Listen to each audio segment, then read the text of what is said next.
Hello everyone, Matt Thompson with you here on AFL.com.au.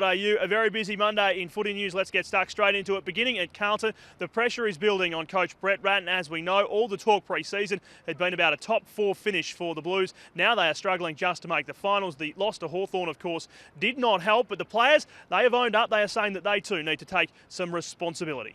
There's a bit of talk and a bit of speculation. There's always going to be that, but internally we don't talk about it too much, and it's just nothing we really need to worry about. So, it's not all the coach's fault. It's the players' fault as well, and we're all in this together. So we're all taking responsibility for how we're going.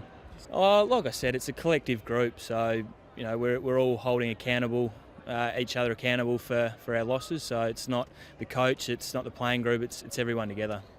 With the Blues now battling for a place in September, the race for the 8 is wide open. Sitting 8th at the moment, North Melbourne has turned its season around with consecutive wins over fellow finals aspirants Adelaide and St Kilda. We understood that we needed to improve, and I think that the coaches did a good job in pointing out areas that we needed to improve, and I think the boys took that to the nth degree and started to play for each other, which was good. Despite their loss to the Kangaroos, Nick Riewoldt remains philosophical about the Saints' finals chances. Usually about this time of the year, the top four's set.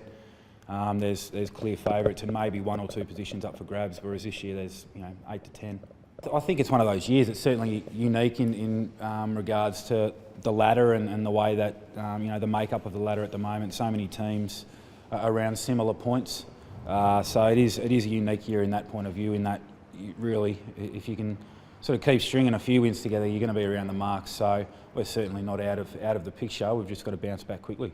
Big man Reece Stanley's hamstring woes again causing concern. Just it's a different incident.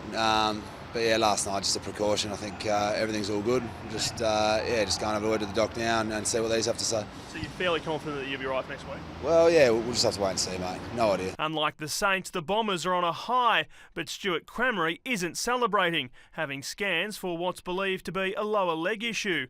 Meanwhile, the Bombers are hoping to avoid supporter backlash, unveiling a new Clash jumper, which they're calling a Heritage Guernsey.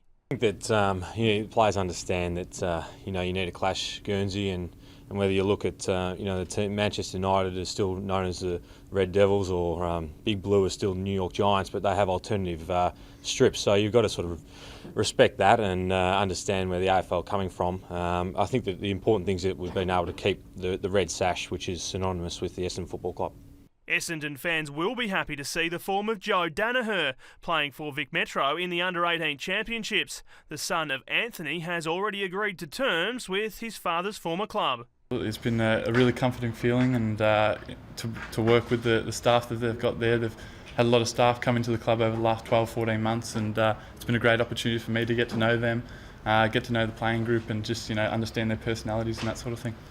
The teenager, tipped to be this year's #1 draft pick, doesn't have the luxury of knowing where he's going, but Vic Country's Lockie Whitfield doesn't mind warmer weather. It's nice and sunny up there, so I'd go wherever. I'd love the opportunity just to be on an AFL list, and the Gold Coast will have a bright future, so if that's the club that I'd be lucky enough to go to, I'd be more than happy. I don't really look at it too much. I do look at it and read all the stuff that's said, but I'm just trying to focus on school and play some good footy. Soaking up the Queensland sunshine, Brisbane has made a statement on the field in the past 2 weeks, but when it comes to making a fashion statement... For the love of God, do not put the shorts on television. The shorts. I was running short on laundry this week, so I pinched them out of Tommy Rockcliffe's room. While the Lions are up for a laugh, they're keeping a lid on it when it comes to talk of finals. Not so much. I don't think we should get ahead of ourselves.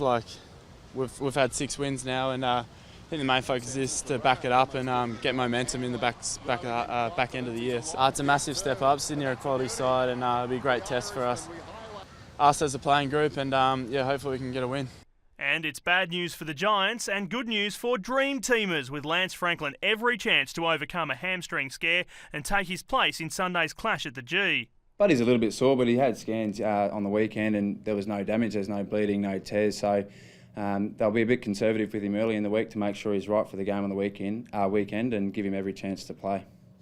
Yeah, will Buddy play? It's going to be a big talking point all week long, I reckon. You couldn't blame them. the Hawks if they did want to rest him, could you? That is our report on this Monday. Of course, don't forget to check out the match review panel verdict as that comes through. Footy news as it breaks right throughout the week, wherever you're watching across Australia or indeed right around the world. We hope you're enjoying your Monday. We'll talk to you soon.